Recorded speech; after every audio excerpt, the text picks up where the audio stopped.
Exactamente. Bueno, y ahora vamos a dar pase a la segunda ponencia. Voy a tener el orgullo de presentar a un gran amigo, un excelente profesional, muy colaborador y desinteresado, además. Estamos hablando del doctor Juan Rodríguez Tafur Dávila. Él es médico cirujano, magíster en inmunología, con mención en autoinmunidad y enfermedades infecciosas. Es profesor asociado en farmacología e inmunología clínica de la Facultad de San Fernando de la Universidad Nacional Mayor de San Marcos.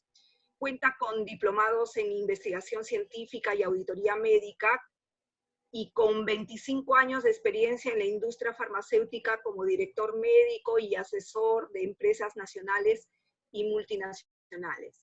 El doctor Rodríguez Tafur nos va a hablar de los aspectos básicos en vacunación, inmunización, inmunología vacunacional e inmunopatología. Y bueno, adelante, doctor Rodríguez Tafur, con la ponencia. Primero, quisiera agradecer la presentación de la doctora Eliana Sáenz, al doctor Gustavo Carrillo, en general del Círculo Dermatológico, a la doctora Cintia Melgarejo, a la doctora Beatriz Mesa, y a todos aquellos que asisten a este webinar con respecto a este tema de vacunas. A mí me ha tocado hablar sobre aspectos básicos en la vacunación, la inmunización, la inmunología vacunacional y un poco sobre las reacciones a las vacunas. Yo soy de las personas que piensa que para ganarse la lotería, hay que comprar el billete. Y esto es más o menos la reflexión que yo hago. ¿Sí? ¿Por qué? Porque si ustedes vacunan a 1 millón de personas, siempre va a haber alguna que va a responder en forma inapropiada a la vacuna. Por lo tanto, encontrar y entender la trascendencia de cómo funciona este sistema de vacunación y cómo el sistema inmune se adapta a reconocer a esta sustancia y cómo éste responde, va a tener que ver mucho en el camino que va a seguir aquel que es vacunado. Como las reacciones adversas no son modelables en farmacología, es cierto que el que se pone la vacuna está comprando un billete de la lotería. Y ahora cuando ustedes terminen de ver la conferencia, se darán cuenta un poco por qué. Porque si bien es cierto, en una lotería de 100 millones de boletos de Estados Unidos, probablemente solo uno va a resultar el ganador. Exactamente sucede lo mismo con aquellos que resultan afectados. Acá prima siempre el derecho de la sociedad a la protección, ¿correcto? Y no el derecho del individuo. Por eso aquellas personas que protestan pueden seguir protestando, porque de todas maneras la gran ventaja de vacunar frente a aquellos que resulten afectados sigue siendo o sigue teniendo siempre mayor peso.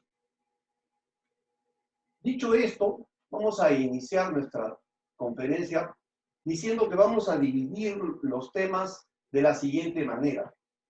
Primero, vamos a hablar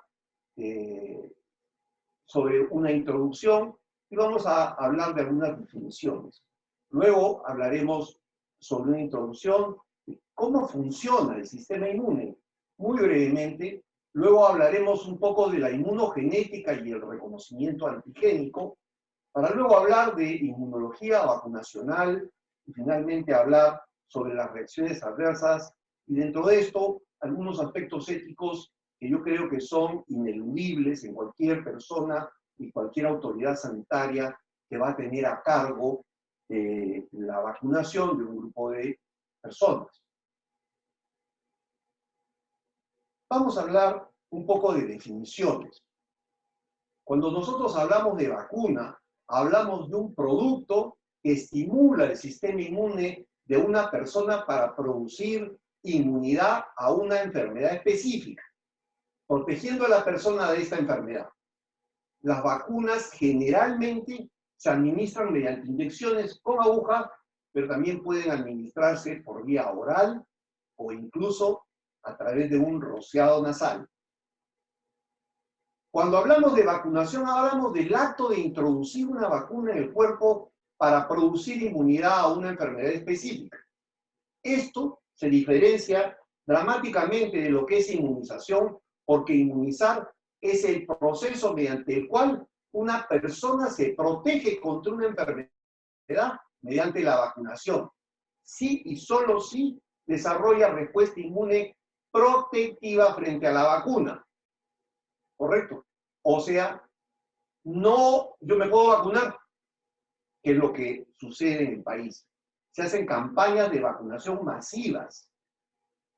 Nadie nos dice si esa gente está protegida. ¿Por qué? Porque no hay muestreo. ¿Qué se debería hacer? Si vacuno a 500.000, por lo menos tomar unos, qué sé yo, 500, 600 muestras aleatorias y ver si esa gente desarrolló después de un tiempo anticuerpos protectivos. Si no los desarrolló, hay que averiguar por qué. Acá la gente, el Ministerio de Salud, no ha tenido políticas sino solo para vacunar, no para saber si han protegido. Es más, yo personalmente he sido testigo de médicos que han sido vacunados en sus hospitales para hepatitis y siendo cirujanos han desarrollado hepatitis. Eso vamos a poderlo entender cuando veamos cómo es el proceso por el cual el sistema inmune debe responder. Entonces, vamos a hablar de qué cosa es una vacuna. Una vacuna no es otra cosa que un antígeno. Es una molécula que estimula una respuesta inmune adaptativa. La palabra de antígeno se origina de la idea de estimular y generar anticuerpos. Antibody generation, antigen. Ahora sabemos que el sistema inmunológico no solo consiste de anticuerpos. Por lo tanto, cuando nosotros introducimos un antígeno, podemos tener respuestas por anticuerpos, pero podemos tener respuestas por células. Y ambas son válidas para proteger a las personas. La definición moderna abarca todas las sustancias que pueden ser reconocidas por el sistema inmune adaptativo. Todas ellas serán antígenos y por lo tanto todas ellas podrán ser candidatos a desarrollar una respuesta como vacuna. El sistema inmune en realidad está dividido en dos partes. Un sistema inmune innato, donde se pueda reconocer una inmunidad humoral, básicamente por células B que producen anticuerpos, una inmunidad celular, básicamente por células T, CD4 y CD8, una inmunidad innata, que es la que arma la respuesta rápida del sistema. Yo pondría la respuesta inflamatoria y que además está genéticamente determinada. Y un grupo de células que se encuentran un poco entre la inmunidad innata y la respuesta celular, que son las células T gamma delta, las células natural killer, básicamente estas dos poblaciones.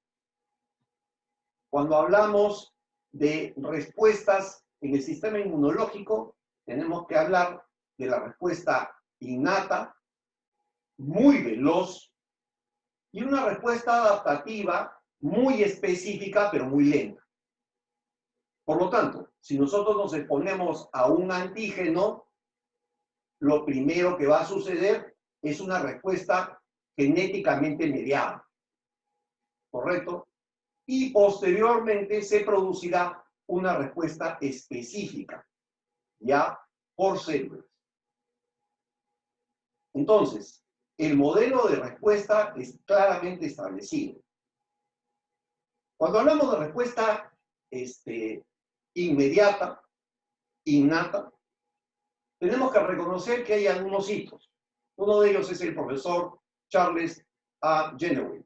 Este médico fue el que descubrió que todas las células genéticamente tienen una forma de reconocer patógenos, y es una forma innata. Y esa forma innata entra respondiendo desde que nacemos hasta un minuto antes de que en realidad nos vayamos de este mundo. Esta respuesta genéticamente determinada es la respuesta que está determinada por receptores similares a TOLC o Toll-like receptors. Estos receptores reconocen fundamentalmente muchos componentes de aquellos patógenos que son capaces de invadirnos, y son la primera forma de respuesta rápida del sistema inmune. Lo que ellos reconocen son los PAMs, o patrones o receptores de reconocimiento de patrones moleculares de patógenos. Y evidentemente todas las células de nuestro cuerpo tienen una larga lista de Toll-like receptors extracelulares e intracelulares que pueden permitirnos identificar o patógenos extracelulares o incluso virus que nos están invadiendo intracelulares, y desencadenar una rápida respuesta frente a esos patógenos mientras el sistema inmune empieza a desarrollar una respuesta específica.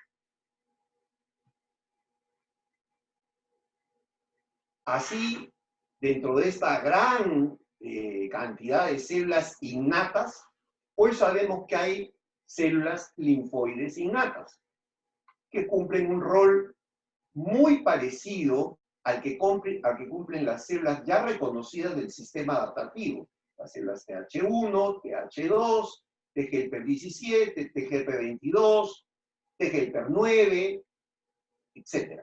Así hay una lista de células innatas que también están divididas en su trabajo en células con perfil humoral y con perfil celular, pero innatas.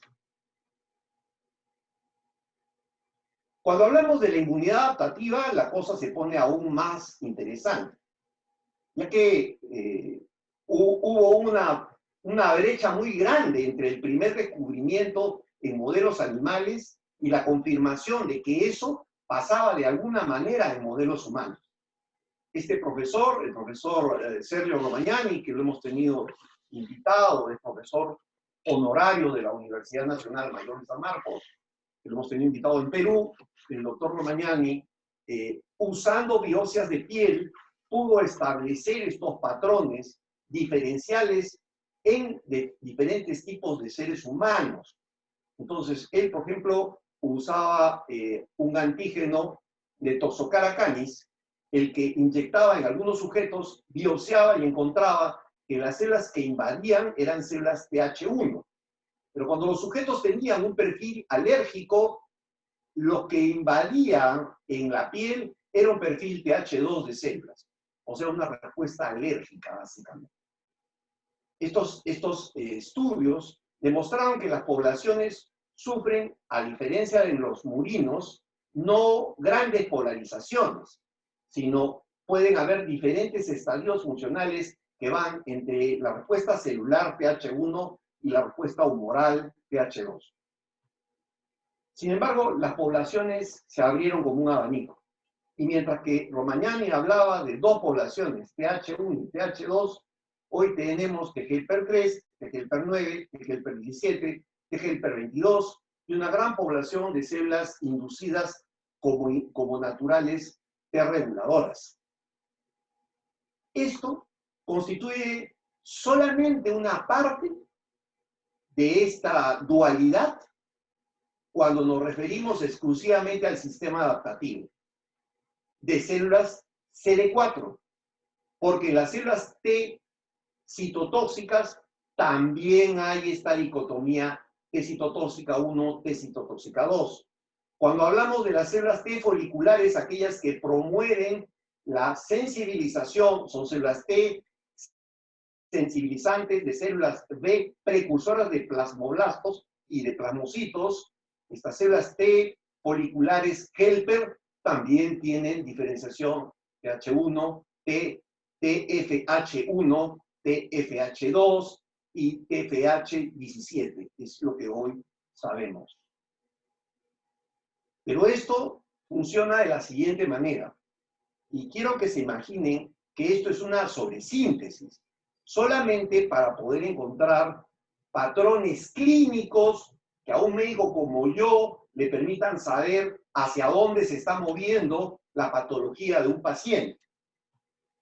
Así, mientras que existe un balance entre la inmunidad celular y la inmunidad humoral, también va a existir un balance entre las células que son capaces de tener efectos antiinflamatorios y células que son capaces de producir eventos de autoinmunidad y de inflamación intensa.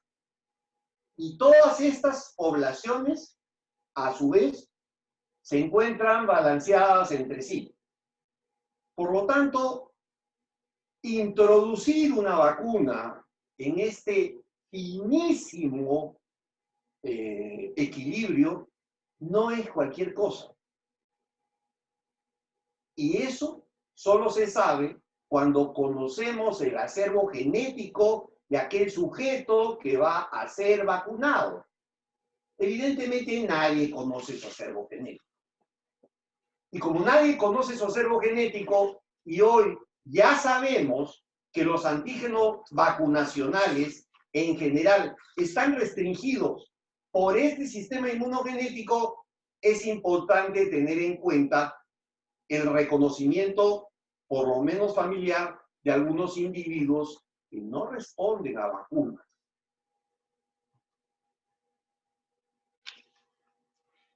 Vamos a hablar del reconocimiento. Si la vacuna es un antígeno, este tiene que ser reconocido. Y si tiene que ser reconocido, lo primero que tenemos que saber es cómo está ese antígeno. Este es un cuadro que está tomado del libro, digamos, uno de los libros más importantes, Bolkin, el libro de Bolkin sobre vacunas. Yo al final voy a presentar los dos principales libros. Uno de ellos es este que tengo acá, que es la Biblia de las vacunas. Y el de Bolkin. Ahora vamos a hablar un poquito de qué cosas son las vacunas tradicionales. Entonces, las vacunas tradicionales se pueden presentar de diferente forma. Pueden ser vivas, ¿sí? Si es una bacteria, esta puede estar viva. Si es un virus, por eso yo he puesto modificado abajo. ¿Por qué? Porque decía, el cuadro original de este libro decía virus y bacteria vivos. Perdón, el virus no está vivo. Cuidado, mucho cuidado cuando usamos definiciones. Los virus no se consideran vida, por lo tanto no están vivos. Entonces, pero sí pueden ser viables, vale decir que pueden infectar. Y son inviables o no viables cuando han sido sometidos a algún tratamiento para quitarle su viabilidad. ¿Correcto? Alguna modificación. Entonces, vivos, viables, o virus atenuados, o bacterias atenuadas. Tenemos todas estas vacunas y todas estas enfermedades que van a servir, que van a usarse como inmunógenos. Dentro de las vacunas inactivas o muertas o virus no viables, está poliomielitis, hepatitis A, rabia, toselina, cólera y salmonelosis. Dentro de los toxoides o toxinas inactivadas, bueno, yo he trabajado un poco con toxina tetánica y experimentalmente hemos inyectado modelos animales y bueno, la toxina tetánica generalmente se trata pues con formaldehído o se trata con con ácido tánico y se puede lograr toxoides. Incluso se pueden tratar por radiación con cobalto 60 y también se pueden generar toxoides, sustancias que no producen toxicidad, pero que sí logran tener suficiente identidad antigénica para poder ser usadas como antígenos o inmunógenos o, entre comillas, vacunas, difteria, tétano, etc. Y finalmente, una larga lista de vacunas que son o conjugadas o son subunidades, y algunas de ellas, en realidad, pueden ser formas recombinantes.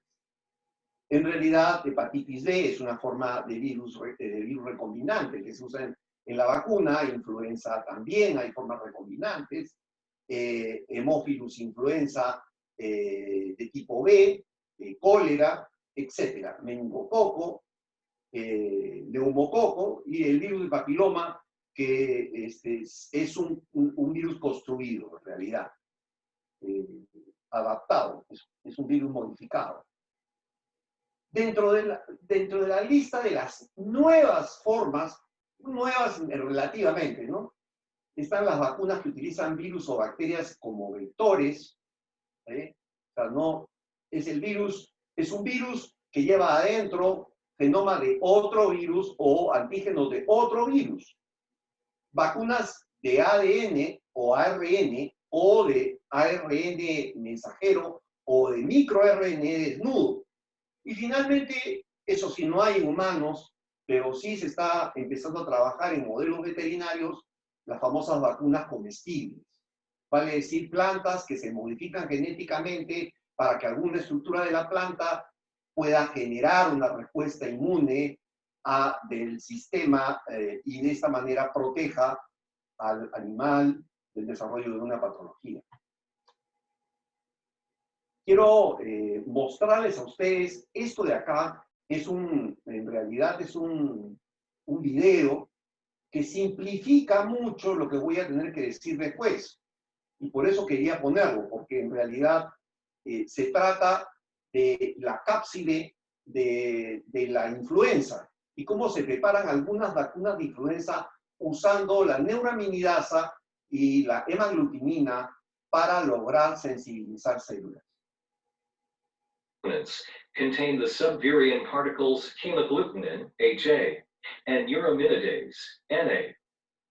In Canada, influenza vaccines are administered via intramuscular injection. These fractioned particles containing the foreign antigens hemagglutinin and neuraminidase are released from the vaccine into the bloodstream. There, they are met with an immune response mediated by various immune cells, including macrophages, T lymphocytes or T cells, and B lymphocytes or B cells. A major mechanism of action involves macrophage phagocytosis of hemagglutinin, breaking it into smaller components. After ingestion, macrophages display the hemagglutinin antigen on their surface in combination with a specific receptor known as the major histocompatibility complex, or MHC. T cells are now able to recognize and bind foreign antigens that are associated with the MHC. Upon binding to the MHC receptor, T cells become activated and proliferate into either cytotoxic T cells, regulatory suppressor T cells, or helper T cells. Activated helper T cells express hemagglutinin receptors specific to the vaccine strand on their surface and play a major role in antibody generation and memory B cell activation. Unlike T cells, B cells are able to ingest hemagglutinin independent of the MHC. Once internalized, B cells process the hemagglutinin antigen and present it on their surface in combination with an MHC. When activated helper T cells interact with activated B cells expressing antigen MHC receptors, they begin secreting lymphokines, which have several effects. Lymphokines trigger activated B cell proliferation, which leads to either their differentiation into memory B cells or into plasma cells. Plasma cells produce hemagglutinin antibodies specific to the strain of influenza contained in the vaccine.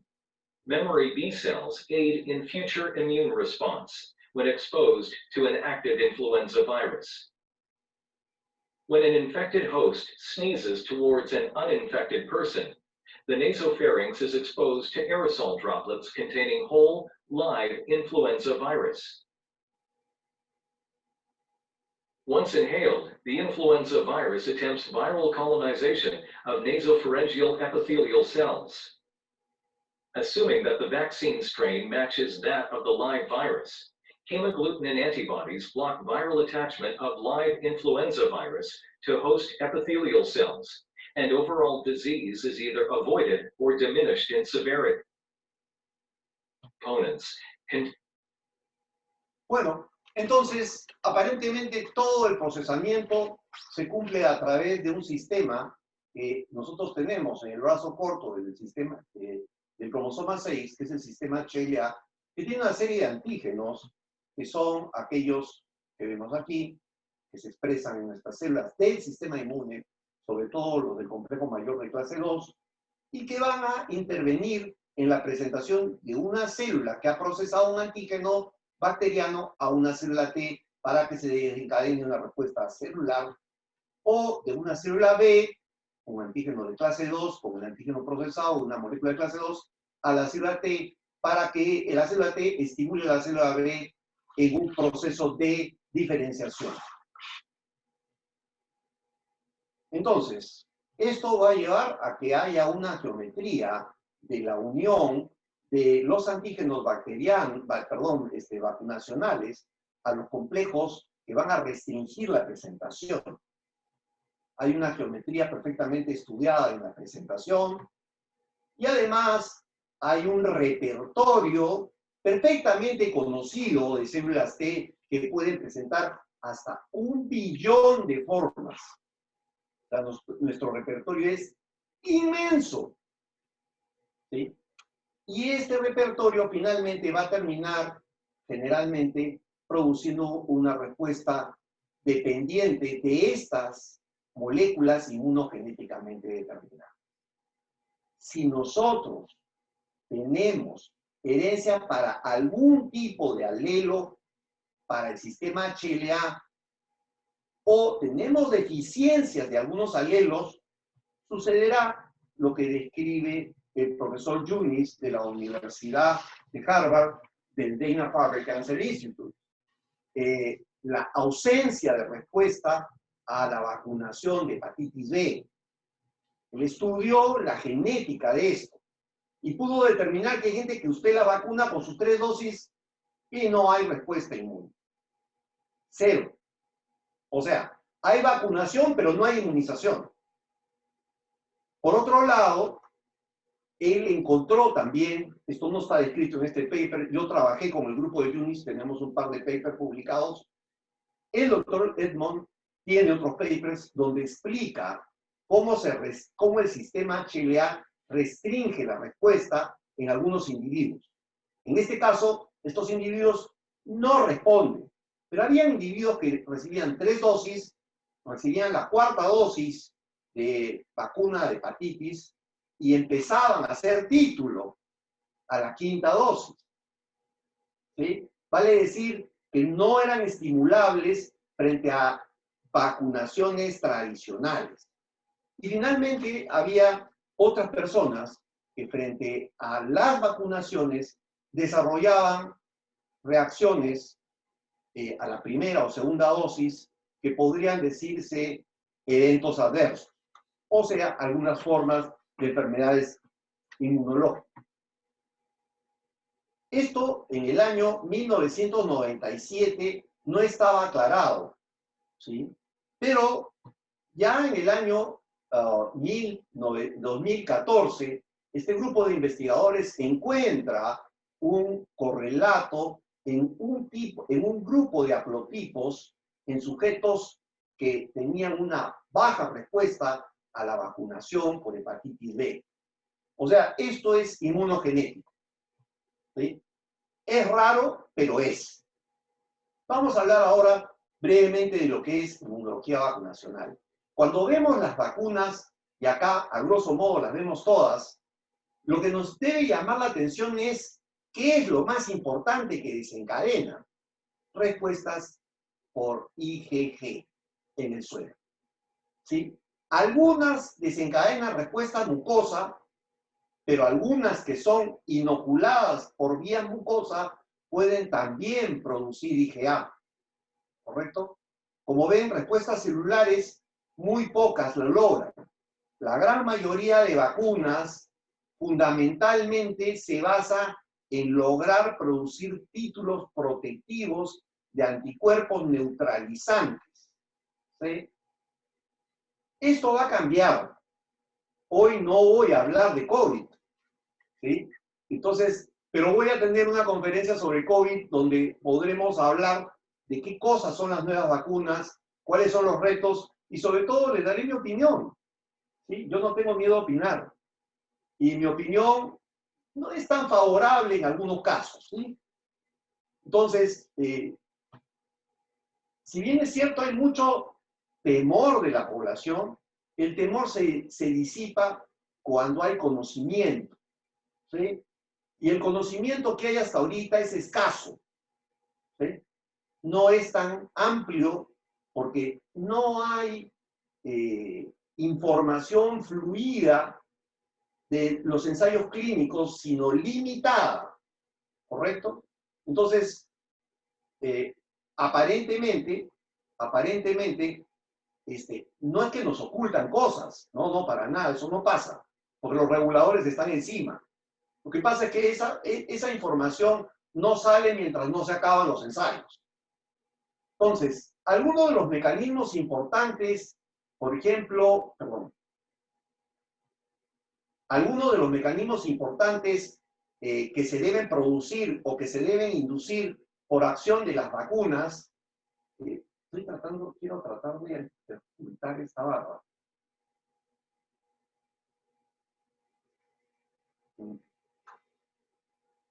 Bueno, no puedo. Entonces, hay acciones de los anticuerpos, hay acciones de las células CD8. En realidad, las células CD8 no son tan importantes en la estimulación vacunacional y hay un grupo de respuestas perfectamente determinadas en células T foliculares, en células T helper 1, T helper 2, T helper 9 y T helper 17. En las células B, lo más importante es formación de células memoria y formación de células T foliculares, helper, memoria, que van a ser las importantes a nivel del núcleo germinal ganglionar, próximo a donde se ha colocado la vacuna, evidentemente. Aquí tienen ustedes, esto es muy detallado, solamente lo voy a mostrar, ustedes van a tener oportunidad de mirarlo. Y finalmente, algunas cosas que se tienen que tener en cuenta cuando hablamos de respuestas limitadas en vacunas en los extremos de la vida. Tenemos que entender que cuando vacunamos niños menores de 2 años y vacunamos adultos mayores de 60, 65, la magnitud de las respuestas frente a algunas vacunas no son buenas. Por ejemplo, frente a polisacáridos, hay una magnitud limitada de desarrollo de anticuerpos por la inmadurez de la zona marginal ganglionar en los niños. Hay una limitada respuesta de anticuerpos a proteínas. Hay una breve persistencia de la respuesta de anticuerpos a proteínas. O sea, es muy corta el tiempo. Menor duración de memoria inmunológica. No se puede determinar exactamente en niños cuánto tiempo va a ser la memoria inmunológica para algunas respuestas. Respuestas limitadas frente al interferón gamma es un mediador importantísimo, y respuestas limitadas de células CD8, y que existe además evidencia insuficiente, que son, las células CD8 son tan importantes en las infecciones virales, que son aquellas que van a matar las células que se encuentran en fase de infección.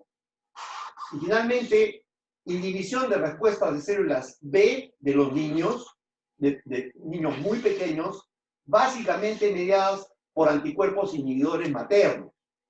Para que las personas mayores también hay limitada magnitud de respuestas de anticuerpos a polisacáridos, a proteínas, y además una calidad limitada de anticuerpos. Vale decir, no tienen anticuerpos con alta afinidad, ni tampoco el isotipo necesario para producir una gran protectividad. Persistencia breve de las respuestas a proteínas y una inducción limitada de respuestas, tanto de células CD4 como de células CD8, y una persistencia limitada de respuestas CD4. Esto es lo que realmente afecta los extremos de la vida. Y vamos a la recta final, reacciones adversas a vacunas. Si bien es cierto, las reacciones adversas a vacunas no pueden ser definidas por las reacciones adversas a medicamentos, hay algunas cosas que sí vale la pena recordar. Cuando hablamos de reacciones adversas de tipo A, hablamos de reacciones adversas donde están relacionadas a la dosis, ¿correcto? La mayoría de fármacos, las reacciones son de tipo A relacionados a la dosis. Y los de tipo B son idiosincráticos. En las vacunas es al revés. La mayoría de reacciones que son infrecuentes son de tipo idiosincrático. Son individuos que tienen condiciones inmunológicas particulares por las cuales responden. Reacciones de tipo C y de tipo D, las de tipo D diferidas, han habido algunos casos de vacunaciones contaminadas, que fueron un escándalo, con virus simio SB40, ya hace muchos años. Ese virus es carcinogénico, por lo tanto, no debería estar contaminando.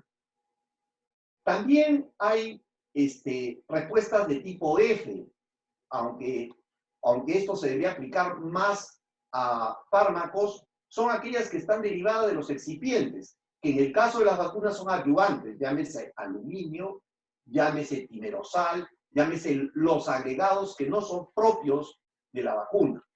Sin embargo, en términos generales, las reacciones adversas a la vacuna son de dos tipos, locales y sistémicas. Dentro de las más frecuentes locales, dolor, enrojecimiento, induración, edema, ¿sí? Y que pueden extenderse hasta la articulación más próxima.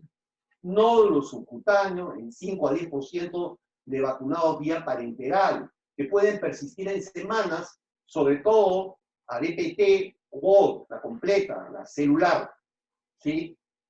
A la vacuna triple, pápulas y vesículas localizadas en 3 a 4% de vacunados de varicela, ¿sí?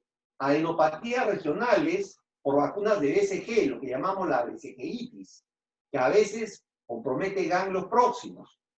Esto es muy peligroso en pacientes con inmunodeficiencias primarias, secundarias o pacientes que se encuentran en inmunoterapias inmunosupresivas. Dentro de las locales menos frecuentes, queloide, reacciones de hipersensibilidad de tipo 3, ¿sí?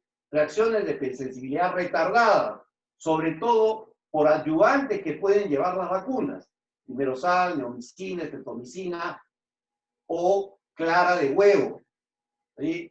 Hay algunas personas que dicen, acá las vacunaciones son masivas. Pregunta, por ejemplo, en las vacunas de papiloma, ¿alguien le ha preguntado a las niñas que vacunan si alguna ha tenido infección candidiásica? No. Sin embargo, si ustedes leen el inserto de las vacunas de papiloma, es una contraindicación el que haya habido alguna vez infección vaginal. Es una limitante, no se puede poner. ¿Por qué? Porque aparentemente hay algunos componentes micóticos dentro de la vacuna. Ahora, algunos dirán, no, pero eso no tiene nada que ver. Yo les contaré una historia particular. Estaba en Estados Unidos cuando había la pandemia H1N1 y quise irme a vacunar. Era gratis. Fue mi esposa, se vacunó, entro yo y tenía que llenar un formato. Pongo ahí asmático, alergia a clara de huevo.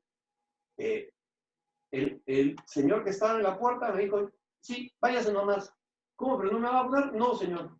Pero fíjese que usted es alérgico. No, tiene clara de huevo la vacuna.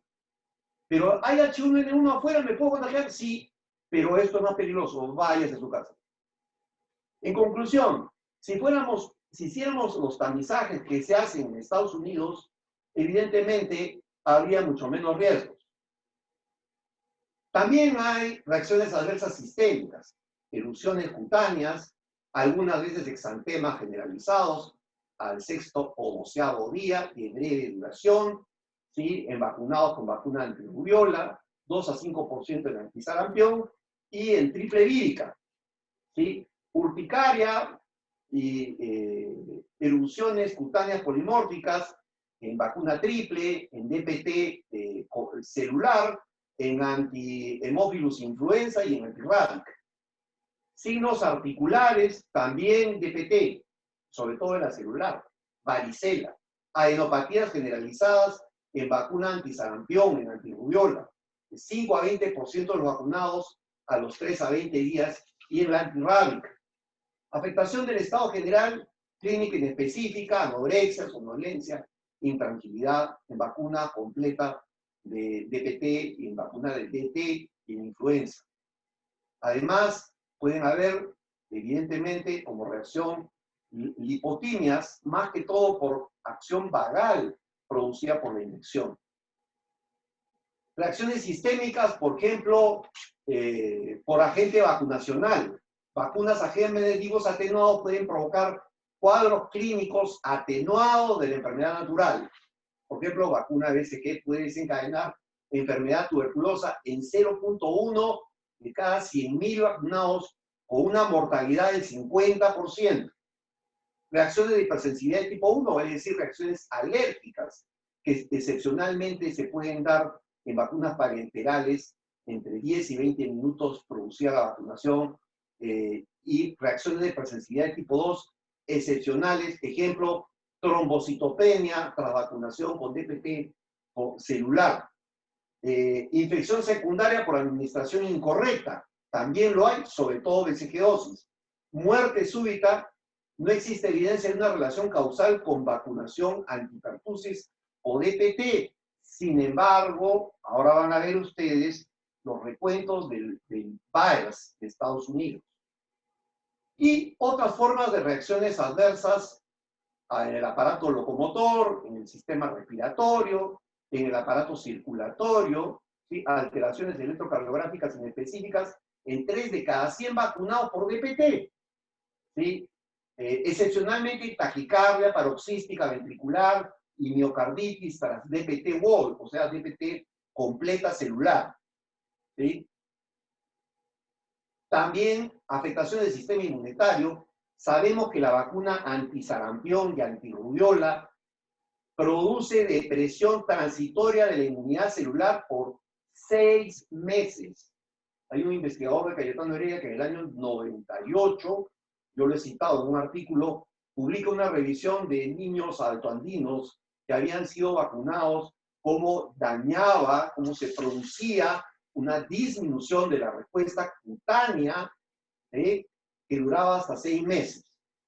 Aparato digestivo, dolor abdominal, diarrea leve, en órganos sensoriales, en la vacunación de parotiditis y la vacunación antisarampión, puede haber reacciones oculares, conjuntivitis, retinopatía difusa y neuritis óptica. Yo he visto médico con neuritis óptica autoinmune, provocada por 3 dosis de la vacuna de hepatitis B. Bueno, proteinuria, nefritis aguda hematúrica y excepcionalmente síndrome nefrótico. Nuevamente la DT, la antidiptérica, están dentro de ese rubro.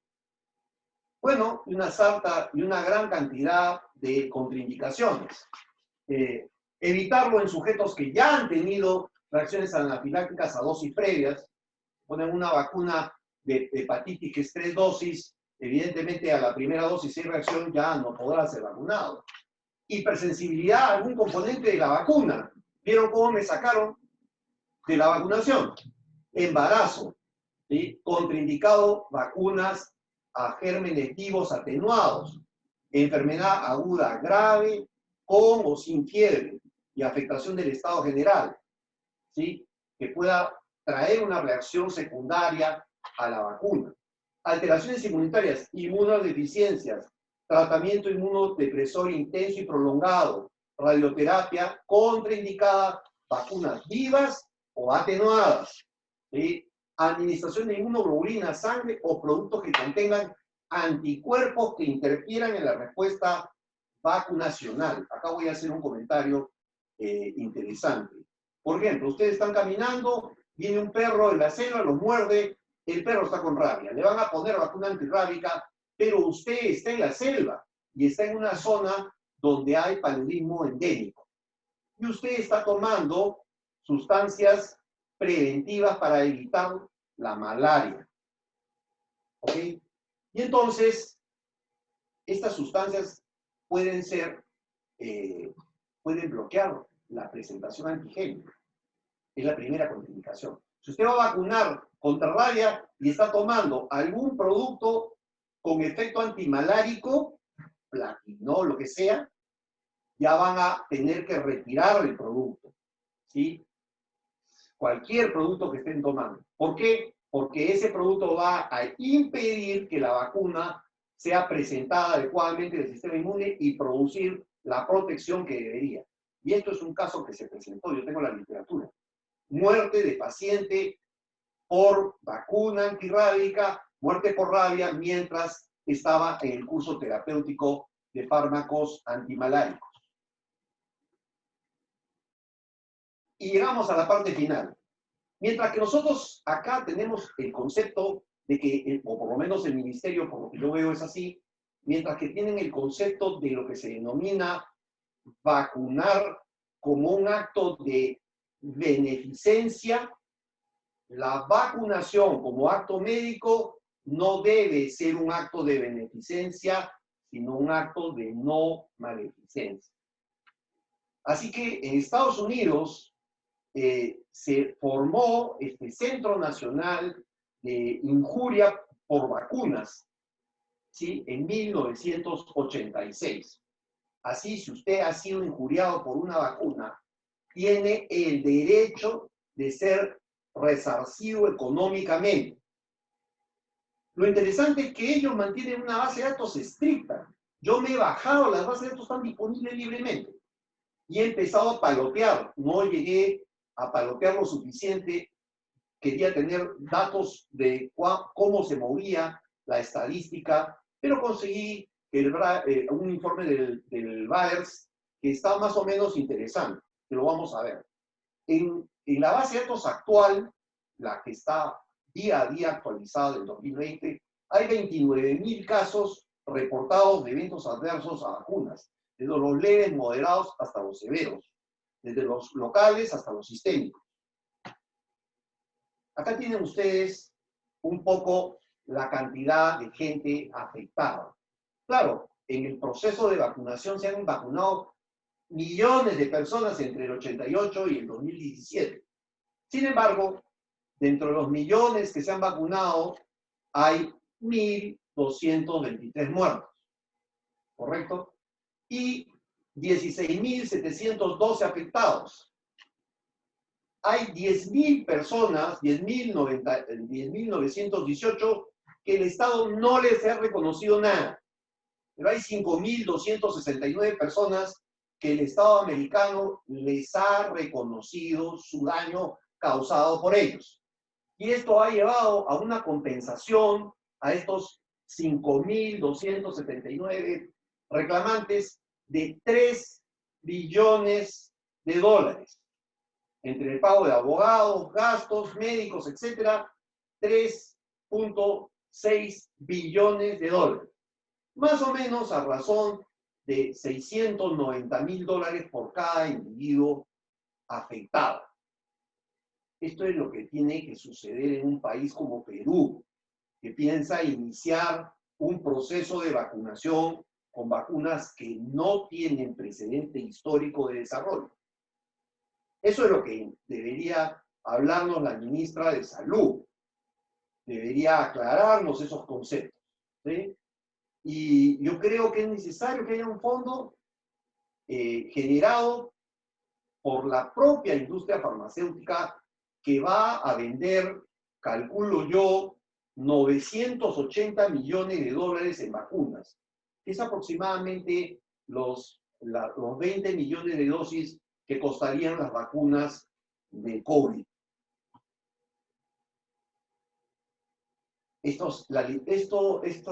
el material que he usado en la conferencia han sido obtenidos de artículos, de páginas, pero fundamentalmente de estas dos publicaciones que yo diría que son las más importantes para ser usadas como referencia. El libro de Plotkins, de Vaccines, lo sugiere como referencia la propia Organización Mundial de la Salud en múltiples páginas.